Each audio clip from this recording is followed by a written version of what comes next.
हर हर महादेव, जय भोलेनाथ। नमस्कार, मैं साधना पांडे मार्गदर्शन पे आपका स्वागत करती हूँ। दोस्तों, आज मैं बात करने वाली हूँ गुप्त नवरात्रि के तीसरे दिन की देवी त्रिपुर सुंदरी के बारे में। त्रिपुर सुंदरी माता की कथा सुनेंगे तथा पूजा विधि के बारे में जानेंगे। विशेष कौन सा उपाय करें जिससे माँ हमारे ऊपर प्रसन्न हो और देवी की कृपा हमारे ऊपर बरसती रहे। गुप्त नवरात्रि वैसे ही बहुत तेज सिद्धियों को देने वाली होती है। सिद्धि का मतलब कि आपके कार्यों में सिद्धि हो जाए, आप जो मंत्र जप रहे हैं उसमें सिद्धि हो जाए।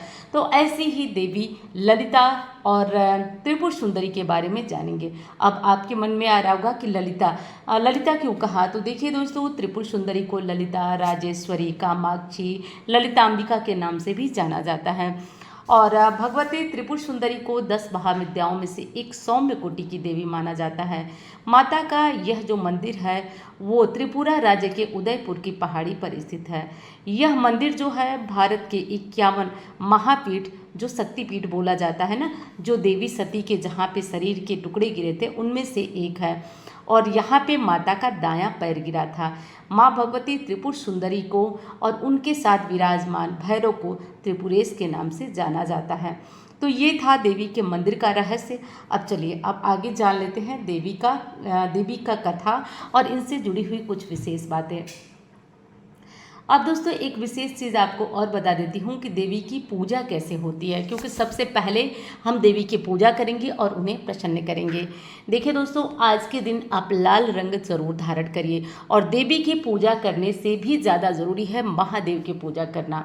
तो इसलिए नहीं कि आज सोमवार है, इसलिए आप कथा में जान जाएंगे। चलिए अब आगे कथा में जानेंगे आपकी क्यों ज़रूरी है महादेव की पूजा करना। तो आज 5 बेलपत्र और 1 लोटा जल महादेव पर समर्पित करिएगा। सच्चे हृदय से अपनी मनोकामना बोलिएगा। महादेव और देवी की कृपा रही तो आपका काम ज़रूर पूर्ण होगा। तो इस काम को ज़रूर करिएगा। देवी की पूजा के साथ साथ महादेव की पूजा अवश्य करिएगा। आज लाल रंग का फूल जो है लीजिएगा। देवी सौंदर्य देने वाली हैं, तो देवी को आज थोड़ा शहद उनके सामने रख करके और देवी से प्रार्थना करिएगा कि आपके चेहरे पे कोई दाग है, कोई झाइयाँ हैं तो वो दूर हो जाए। तो ऐसा देवी से प्रार्थना अवश्य करना है। देवी की पूजा में लाल रंग का फल, लाल रंग के फूल और लाल रंग के कुमकुम वगैरह से उन्हें तिलक अवश्य करिए। इस तरीके से करके लाल आसन पर बैठ के देवी के किसी भी मंत्र का जप कर सकते हैं। प्रतिदिन के लिए मंत्र आवश्यक नहीं है, इसलिए माता के किसी भी मंत्र का जप आप लोग जरूर करें। तो इस तरीके से करके आपको देवी की पूजा कर लेना है। अब चलिए हम लोग जान लेते हैं देवी की कथा के बारे में। कथा सुनने के लिए सबसे पहले जो है गणेश जी का ध्यान करना आवश्यक है। तो आप काम करते हुए बहुत सारे कमेंट आए थे कि लहसुन प्याज खाने के बाद कथा श्रवण कर सकते हैं। देखिए, कथा ऐसी चीज़ है ना जो कानों में जाकर आनंद देती है और इससे मन पवित्र होता है। तो इसके लिए खाना पीना कोई भी वो नहीं है कि आप लहसुन प्याज खाए हैं तो कथा नहीं सुन सकते। आप भगवान का ध्यान करिए, गणेश जी का ध्यान मानसिक रूप से करिए, कथा श्रवण करना प्रारंभ करिए। और आज गुप्त नवरात्रि का तीसरा दिन है, महाविद्या त्रिपुर सुंदरी का दिन है।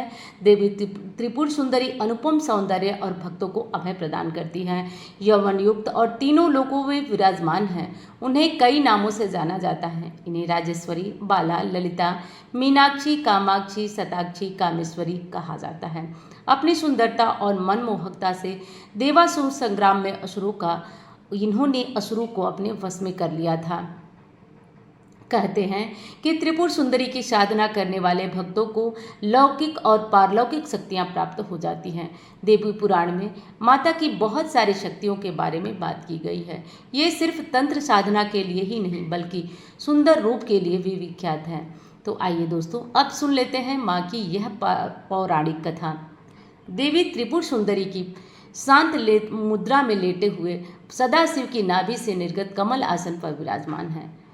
चतुर्भुजी भुजाओं के देवी के पास अंकुश, धनु और बाण हैं। देवी के आसन ब्रह्मा, विष्णु और शिव विराजमान हैं। यमराज अपने मस्तक पर धारण करते हैं। देवी 3 नेत्रों से युक्त और मस्तक पर अर्धचंद्र धारण करती हैं। देवी त्रिपुर सुंदरी अपने भक्तों को हर प्रकार की मनोकामना पूर्ण करती हैं। उनकी हर विपत्ति को दूर करती हैं और उन्हें अभय प्रदान करती हैं। कहा जाता है कि देवी त्रिपुर सुंदरी की पूजा से आत्मिक बल, यश और कीर्ति की प्राप्ति होती है। पौराणिक कथाओं के अनुसार देवी त्रिपुर सुंदरी की उत्पत्ति का रहस्य सती वियोग के पश्चात भगवान शिव सर्वदा ध्यान मग्न रहते उन्होंने अपने संपूर्ण कर्म का परित्याग कर दिया था, जिसके कारण तीनों लोकों के संचालन में व्याधा उत्पन्न हो रही थी। उधर तारकासुर ब्रह्मा जी से वर प्राप्त किया था और उसकी मृत्यु शिव के पुत्र द्वारा ही होगी। समस्त देवताओं ने भगवान शिव का ध्यान कर उन्हें जगाने के लिए कामदेव और उनकी पत्नी रति देवी को कैलाश भेजा। कामदेव कुसुम सर नामक मोहिनी बाण से भगवान शिव पर प्रहार किया। परिणाम स्वरूप शिवजी का ध्यान भंग हो गया। देखते ही देखते भगवान शिव के तीसरे नेत्र से उत्पन्न क्रोध अग्नि ने कामदेव को जलाकर भस्म कर दिया। कामदेव की पत्नी रति द्वारा अत्यंत दारुण विलाप करने पर भगवान शिव ने कामदेव को पुनः द्वापर युग में भगवान कृष्ण के पुत्र के रूप में जन्म धारण करने का वरदान दिया और वहां से अंतर्ध्यान हो गए। सभी देवताओं और रति के जाने के पश्चात भगवान शिव के एक गण द्वारा कामदेव के भस्म से मूर्ति निर्मित की गई और उस मूर्ति से एक पुरुष उत्पन्न हुआ। उस पुरुष से भगवान शिव की स्तुति करी, जिससे भगवान शिव द्वारा उस पुरुष का नाम भाण रखा गया। शिव के क्रोध से उत्पन्न होने के कारण भाण तमोगुण संपन्न था। वह धीरे धीरे तीनों लोकों पर भयंकर उत्पात मचाने लगा। देवराज इंद्र के राज्य के समान ही भांडासुर ने स्वर्ग जैसे राज्य का निर्माण किया तथा राज करने लगा। तदनंतर भांडासुर ने स्वर्ग लोक पर आक्रमण कर देवराज इंद्र और स्वर्ग राज्य को चारों तरफ से घेर लिया। भयभीत इंद्र नारद मुनि की शरण में गए और इस समस्या के निवारण का उपाय पूछा। देवर्षि नारद ने आद्या शक्ति की यथाविधि अपने रक्त तथा मांस से आराधना करने का परामर्श दिया। देवराज इंद्र ने देवी की आराधना की और देवी ने त्रिपुर सुंदरी रूप में प्रकट हो भांडासुर का व्रत किया और देवराज इंद्र पर कृपा की और समस्त देवताओं को भय मुक्त किया। इस प्रकार देवी की साधना आराधना स्तुति करने वाले हर व्यक्ति को देवी भय से मुक्त करती हैं तथा हर प्रकार के कष्ट और दोषों से मुक्त करती हैं। ये था दोस्तों देवी की कथा। अब चलिए जान लेते हैं देवी का विशेष उपाय, जिसे कि करना आपको अनिवार्य है। दोस्तों आज के दिन आप एक कटोरी में एक सीसी ले लीजिए, जैसे भी एक थोड़ा शहद ले लीजिए और इस शहद को आप अपने दाहिने हाथ में रखकर बाएं हाथ से ढक लीजिए। ढकने के पश्चात इस शहद की शीशी को आप ढके ही रहने दें और देवी की किसी भी मंत्र का जप आप कर सकते हैं। जो भी मंत्र आप जपना चाहें, आप ओम ह्रीं द्रीं दुर्गाय नमः जप सकते हैं, नवार्ण मंत्र का जप कर सकते हैं या केवल और केवल ओम दुर्गाय नमः बोल सकते हैं 108 बार। अब आपके मन में दुविधा आएगी कि जब हाथ बचे हुए हैं तो हम कैसे 108 बार जप सकते हैं। तो आप अंदाजे से घड़ी में या फिर मोबाइल में टाइमर लगाकर 5 मिनट किसी भी मंत्र का जप कर लें, देवी के ही मंत्र का, और इस शहद को आप रख लें और इसे आप नहाने जाने से पूर्व थोड़ा सा इस शहद को उंगली से निकाल कर अपने चेहरे पे लगाएं। जिन बच्चियों को सौंदर्य में दिक्कत यानी कि बहुत ज़्यादा मुहासे वगैरह हैं या सुंदरता में कहीं किसी तरह का कोई बाधा है या फिर पति आपके पसंद नहीं करते, कोई दिक्कत है, आप करके देखिएगा, क्योंकि देवी त्रिपुर सुंदरी सौंदर्य की देवी हैं। इनकी आराधना करके और इस विधि से शहद अभिमंत्रित करके अपने चेहरे से लगाएंगे तो देखिए चेहरे का रंग नहीं बदलेगा, के चेहरे में एक अद्भुत आकर्षण आएगा। चेहरे को देखने वाले के मन में एक जो है ऐसी चीज़ लगेगी कि नहीं, चेहरे में तेज है, जिसको कि निखार भी बोलते हैं। तो वो चीज़ें आपके अंदर आएंगी और ये देवी की कृपा से आएंगी, तो आप ऐसा बिल्कुल कर लीजिएगा। और हाँ दोस्तों, अब जान लेते हैं देवी की आरती। दोस्तों अब सुनते हैं देवी की आरती।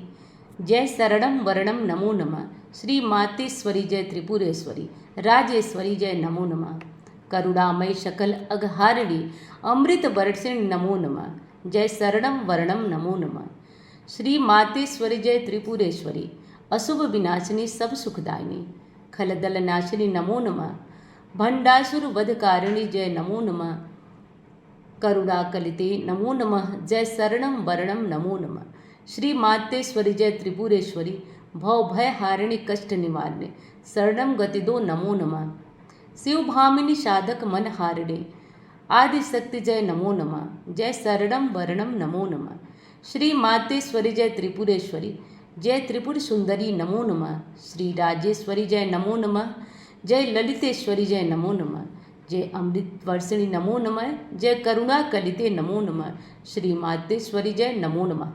दोस्तों ये थी देवी की आरती।